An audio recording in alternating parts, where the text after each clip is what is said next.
At just past 13:45 on a rain-soaked afternoon, nearly 24 Russian armored vehicles tore down a churning, muddy dirt road near the settlement of Kastian, pushing toward NFA with a sense of aggressive urgency that would soon prove fatal. The column commander had calculated his movement based on the heavy cloud cover, convinced that the torrential downpour had grounded every Ukrainian surveillance platform in the sector, essentially granting his unit a cloak of invisibility for their approach to the jumping-off point for the next day's assault. However, what the Russian officer failed to realize was that 3 separate Ukrainian drone teams had been staring at high-resolution weather radar feeds for hours, identifying a rapidly disintegrating storm cell that the Russians had assumed was static. In a matter of mere minutes, the sky cleared with a suddenness that felt almost artificial, transforming what was supposed to be a secure administrative march into a perfectly illuminated kill zone. The armored vehicles, now exposed under the breaking clouds, were racing against a clock they did not know was ticking, completely unaware that their tactical surprise had been reversed by a simple meteorological gap that the Ukrainians had been waiting to exploit with surgical patience. As the rain stopped, the 3 concealed Ukrainian drone teams scrambled into a choreographed frenzy of activity, powering up 2 distinct waves of first-person view drones simultaneously across 3 distinct launch sites hidden in the tree lines. The silence of the wet fields was instantly replaced by the high-pitched whine of brushless motors spinning from idle to maximum revolutions per minute in less than 2 seconds, a sound that usually signals impending violence in modern warfare. The sudden break in the weather meant that visibility surged from a claustrophobic few hundred meters to a crystal-clear field of view stretching for miles instantly, revealing the Russian column as a stark, dark contrast against the muddy road. The vehicles were strung out in a single-file formation stretching the length of several football fields, a target presentation that drone operators dream about. The Mimu away from the safety of the concrete structures of an abandoned collective farm. If the armor reached those hardened shelters, they would be virtually immune to light drone attacks and would be free to wreak havoc on Ukrainian lines the following dawn, meaning the column had to be stopped in the open, right here and right now. The moment those drones lifted off the wet grass and transmitted their first control signals, the electromagnetic spectrum lit up like a Christmas tree on the screens of a nearby Russian Service 5 electronic warfare array. This system, designed specifically to hunt localized radio frequency emissions, identified the unique signature of the drone control, links in a fraction of a second, seemingly faster than a human operator could even blink. The control signals broadcasting on standard commercial frequencies were as conspicuous as flares in a dark room to the sensitive antennas of the electronic warfare complex. Within a multi-kilometer radius, the system's algorithms triangulated the Ukrainian launch positions to the precision of a city block, a margin of error that was terrifyingly accurate for the precision artillery batteries waiting in the rear. The geolocation data flowed instantly through encrypted digital channels to Russian gun crews positioned deep behind the advancing column, who were already in the process of loading laser-guided rounds into their breeches, turning a drone hunt into a race against incoming high-explosive shells. Each of the Ukrainian drones climbed rapidly through the dissipating rain clouds, their operators pushing the throttle sticks forward to gain altitude, before the Russian counterbatter fire could react to their location.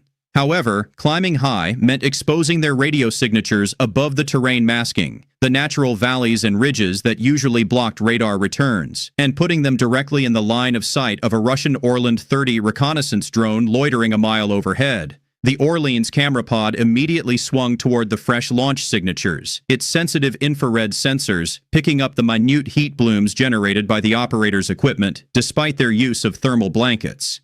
The reconnaissance drone data linked precise coordinates back to the waiting artillery tubes, but its role was far more critical than just spotting. Its gimbal-mounted laser designator began painting the Ukrainian positions with a coded infrared beam that the incoming artillery shells would hunt for during their terminal phase. Drone would maintain this laser lock for the entire duration of the shell's flight, constantly adjusting for wind drift and target movement to ensure a direct hit. This lethal synchronization was managed by the Russian Zoopark M1 counter-battery radar system, which was calculating firing solutions based on the initial drone transmissions while the Orlan provided the final terminal guidance. The Zoopark system worked by measuring the time difference of signal arrival at 3 separate receivers spread across the battlefield, a technique that relies on the immutable constants of physics. A Ukrainian drone transmitted music, a control packet. Each receiver logged the exact microsecond the signal arrived. And since radio waves travel at the speed of light, even Nancon differences revealed the precise distance variations between the receivers and the source.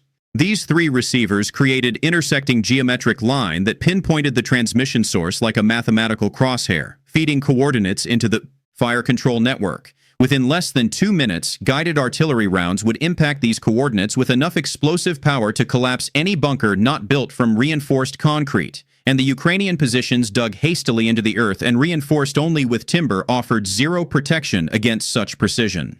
The stakes for the first Ukrainian drone team were brutally simple.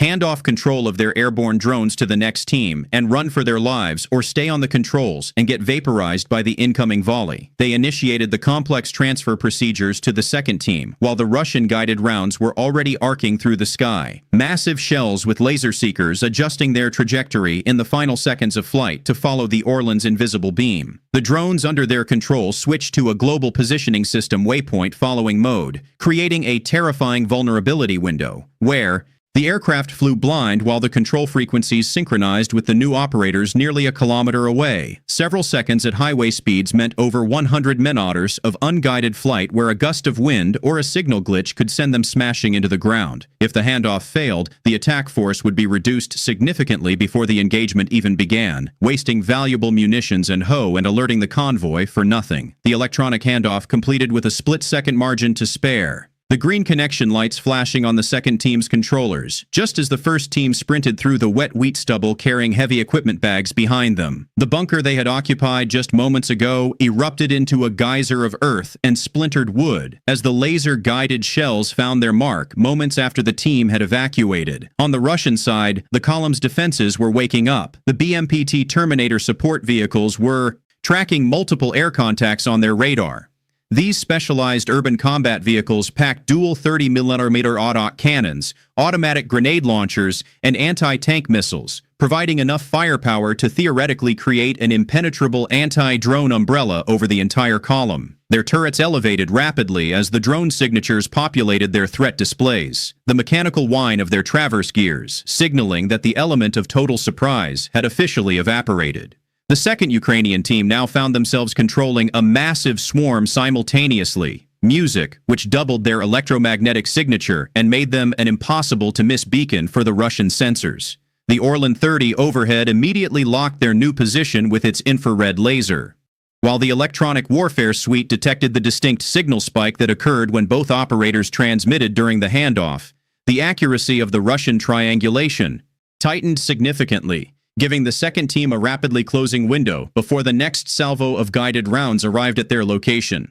Artillery rounds were already walking toward them, the first shell impacting dangerously close and throwing a massive cloud of wet dirt into the air. The operators kept their hands steady on the controls despite the ground shaking violently beneath them, their eyes glued to the drone feeds flickering across their screens, each one racing toward the Russian column at maximum attack speed. The mathematics of survival were becoming increasingly thin for the second team. Mere seconds for the Russian guns to recalculate the new coordinates. The flight time of the shells, but only a blink and you miss it window to transfer control if the shelling got too close.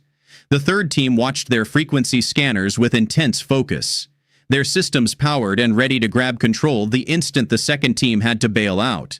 Another shell hit closer, the concussion wave hitting the operators in the chest like a physical hammer and rattling the tablets in their hands. They initiated the handoff sequence to the third team while simultaneously grabbing their most critical gear, abandoning sleeping bags, rations, and personal items to the mud. The third team smoothly accepted control of the entire swarm, their systems straining to manage the maximum bandwidth load, while the second team sprinted through parallel furrows in the wheat field, using the micro-terrain for whatever cover it could provide against the shrapnel slicing through the air. Managing so many drones converging from 3 different launch sites created an immediate airspace deconliction problem that could destroy the attack before the Russians fired a single shot. At high closure rates, drones launched from different positions would reach the same point in space simultaneously, and 2 racing quadcopters colliding in midair meant both would turn into a cloud of plastic confetti and lithium sparks. The teams had practiced this convergence for weeks, establishing a rigid altitude hierarchy. Team 1's drones would approach at a lower tier,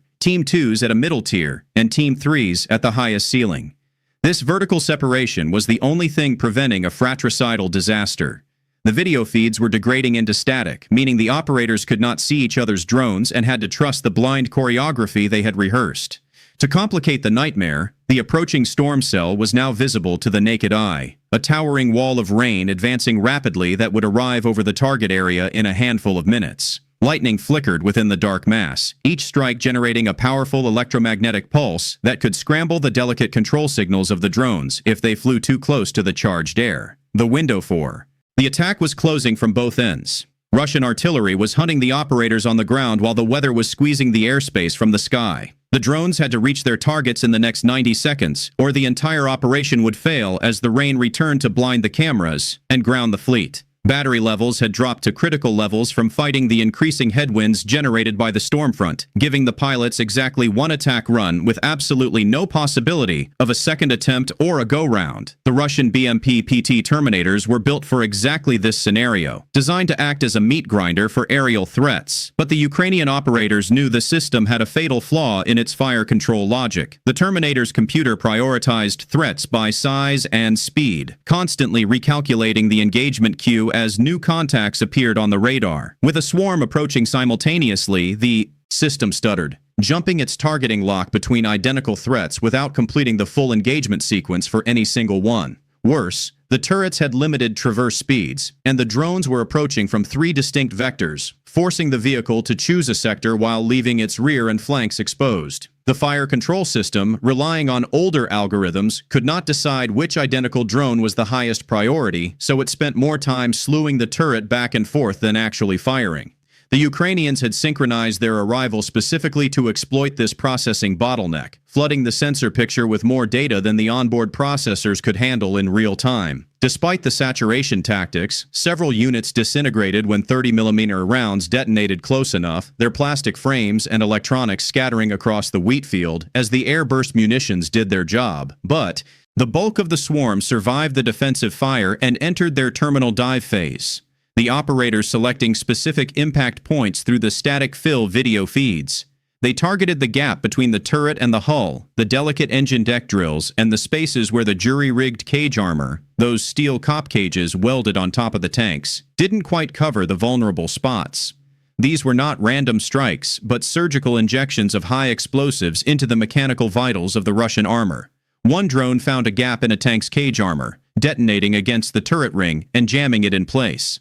Another hit a vehicle's open rear door, the explosion destroying the engine block and igniting an immediate electrical fire that filled the crew compartment with toxic smoke. The aftermath unfolded over the following minutes as the surviving Russian crews abandoned their burning vehicles, some running for drainage ditches while others sprinted toward the treen in a desperate attempt to escape the invisible swarm. The few remaining drones circled overhead, their operators scanning the carnage for any vehicle that might still be recoverable or operational. One by one, those drones found Russian vehicles that were still serviceable, engines running, tracks intact, and promptly dove in to ensure they would never move again, turning them into permanent fixtures of the Ukrainian countryside.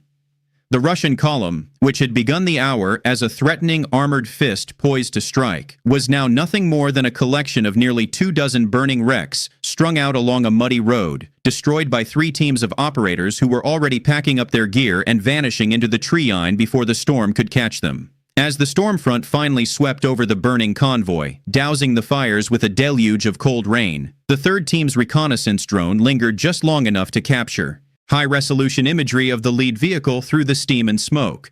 What the operators saw on their tablets confirmed that this was not simply a random mechanized company, but a high V-value breakthrough unit carrying specialized equipment that Moscow could not afford to lose. The burning wreckage of a high-mobility vehicle in the center of the formation was not carrying infantry, but was fitted with the distinctive antenna array of a Lear-2 mobile electronic warfare complex. The irony was palpable. The very system designed to jam these frequencies and create a protective electronic bubble around the convoy had been rendered into a smoking pile of scrap metal because its operators had been too slow to react to the frequency hopping protocols of the commercial drones. The thermal feed showed the distinctive cooling fins of the jamming array warped by the heat of the vehicle's burning fuel, a visual testament to the fact that in modern warfare, expensive electronic countermeasures are only as effective as the human reflexes controlling them. And today, those reflexes were just a few seconds too slow. The economics of this engagement represent a nightmare scenario for military planners in Moscow and a masterclass in asymmetric value destruction. The total cost of the Ukrainian strike package, including the drones, the lost batteries, and the support equipment, came to the price of a mid-range luxury sedan.